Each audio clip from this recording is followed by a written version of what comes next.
bringing news that matters to you. You're watching the Bahamas Tonight Northern Edition. Welcome back.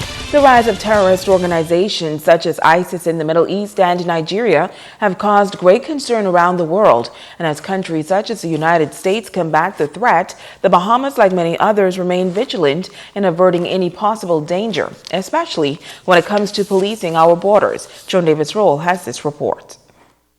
Border protection. Border protection was the focus of a seminar as major stakeholders from key government agencies came together Thursday night to discuss this topical issue. Among the presenters were Chief Immigration Officer Ruth Ferguson Pinder. She underscored the vital role that border officials play as they continue to remain on high alert.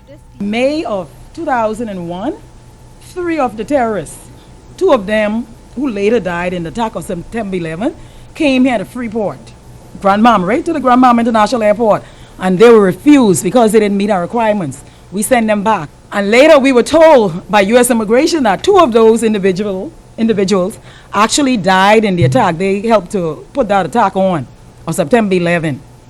Now, what if we hadn't done our job? The senior immigration officer stated that public support is vital and challenged members of the community to uphold the country's immigration laws. I want to say to the Bahamian public, please help us to help you and to help our country. We trying to keep jobs for Bahamian. We trying to keep you from unfair competition from foreign persons. But if you're going to circumvent the system, one day, those same people are going to circumvent you. They could come here and set up business and competition to you, and without paying the fees or anything. Some persons, in order to avoid the permit fee, they try to say, okay, let me try to get over immigration. Not a good thing. Okay? Because we, in some instances, the person's going to work here, we want to vet them properly. And we do that with the assistance of the police, Interpol, and, and other agencies. So please, bear that in mind when you try to circumvent our system. The role the Royal Bahamas Police Force plays in policing our borders also a topic of discussion. Chief Superintendent of Police Clarence Reckley says protecting our borders from illegal smuggling of any kind, particularly guns, remains a growing concern for officials. With the increased crime rate, we are finding more and more guns and taking them off the streets. Some weapons we're taking off the streets, the police don't even possess.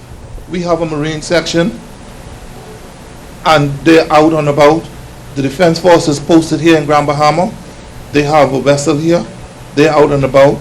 And if we need assistance, we call on the Defense Force, we call on Customs, or we call our partners from the north. They assist us in checking these things. But we can assist in protecting our borders by simply being your neighbors and looking out for one another. Whatever you see going on that you know isn't right, don't just sit back and say, I'm not going to get involved. Say something about it, report it. Let us come and check it out. Joan Davis-Roll, ZNS Network News. Switching gears now, it could be considered a motorist nightmare. As for the past few days, a busy thoroughfare on Grand Bahama experienced a major issue. Tonight, the city manager addresses this traffic problem and how officials came up with a solution. If you recently passed by Pioneers Way and East Mall Drive, you may have noticed that the stoplights were not working. City Manager Troy McIntosh explains that the busy thoroughfare has experienced some challenges over the past few days. A few days ago, we got a call from our technician that the system experienced a fault. Basically what the fault was low voltage coming into the system. And so we were able to, as of today, solve that issue. And hopefully on the weekend, we'll go back and do some more repairs to the system. But basically, once you get a fault in the system, we want to make sure that we get to it as quickly as possible. And so what we did was we shut the system down to reduce further damage to the system itself. He says his team has partnered with the Grand Bahama Power Company to find out what was causing the issue. McIntosh stated that once the system was shut down, the Grand Bahama Port Authority swiftly advised residents through the local media that the thoroughfare should be operated as a four-way stop. Unfortunately, a lot of our drivers have not been adhering to that. It's unfortunate. But, when you have a situation like this, we would hope that the public would adhere to it because, again, it's for everyone's safety. But normally that is the MO, our operation, to ensure that get the word out, and it is our hope that the public would adhere to it. The city manager says, surprisingly, the department was not inundated with calls, and he is happy to report that the stoplights are now fully functional. We didn't, and I believe it's because we were responsive in putting out the PR very quickly, which would have ran to as late as this morning, advising the public. We also advised the police and all of our partners that we have a situation here. We're going to resolve it as quickly as possible, but we want them, our partners, the police particularly, to ensure that there's safety at this junction, because obviously it's a concern. It's a major junction, and a lot of traffic traverse the area.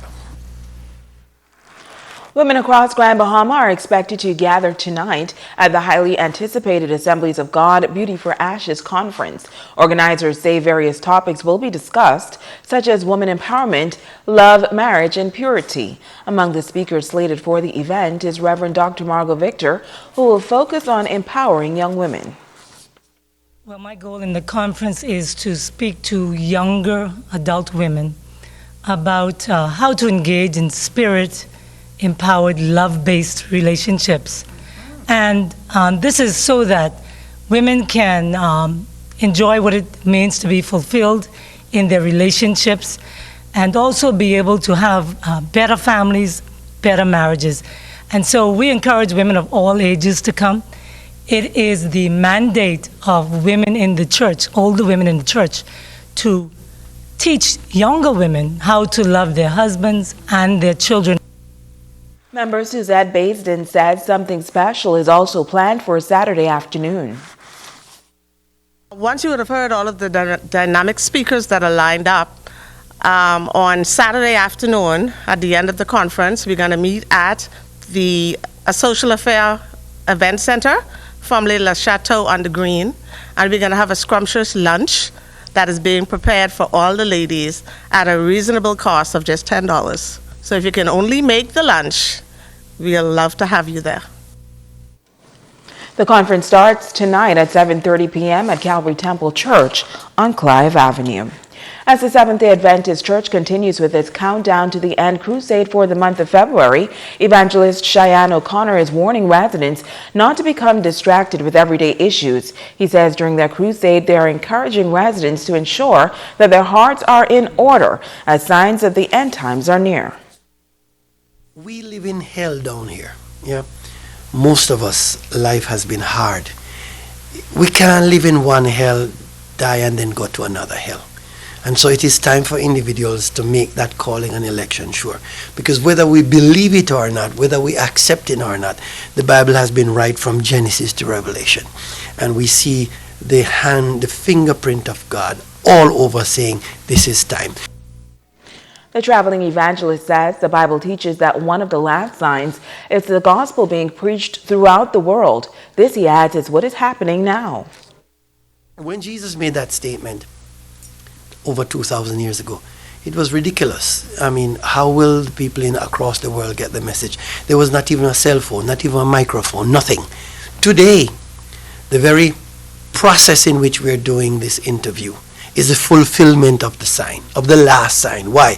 Because we have satellite system and communication system that allows me to stand on a pulpit here in Grand Bahama and preach one gospel to entire world through the medium of television, through the medium of cell phone. So that's the very last sign, and today it is being fulfilled. Now, for more on the Countdown to the End gospel campaign, you can visit the Seventh-day Adventist Church beginning at 6:30 p.m. for a health screening. The church service begins at 7:15 p.m. every night except Thursdays and Saturday. And an historic night for a son of the soil, as chartered accountant and Progressive Liberal Party Senator Julian Russell will be ratified as the standard bearer for the Progressive Liberal Party to contest the Central Grand Bahama seat. That ceremony is set for the PLP headquarters on Farrington Road in New Providence. Now, the remaining constituencies left to be ratified are the newly created St. Barnabas, Central Grand Bahama, Central and South Eleuthera, the newly named Freetown constituency, St. Anne's, and Long Island. Now, a group of persons, including Russell's family members, friends, and party officials, left Grand Bahama this afternoon to be on hand for what is expected to be a highly charged event in the lead-up to this country's next general election. The PLP's ratification ceremony will be aired on ZNS TV tonight at 8 p.m. And now it is time to ask the doctor.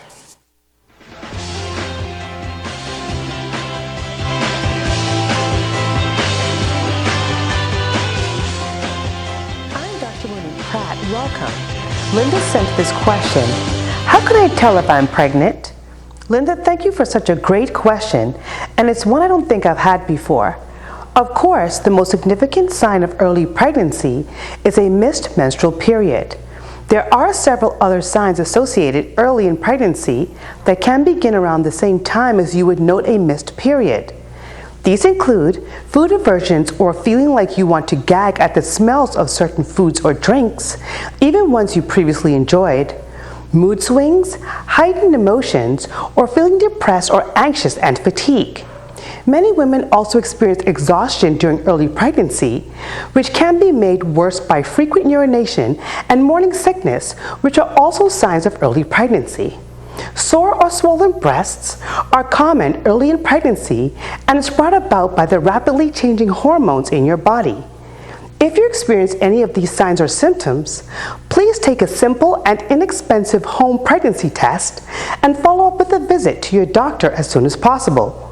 If you have a question, please drop it in my question box at the hospital or at any of our community clinics. I'm Dr. Monique Pratt, and this has been Ask the Doctor. Stay with us. Ricardo Live for another check on sports when we come back.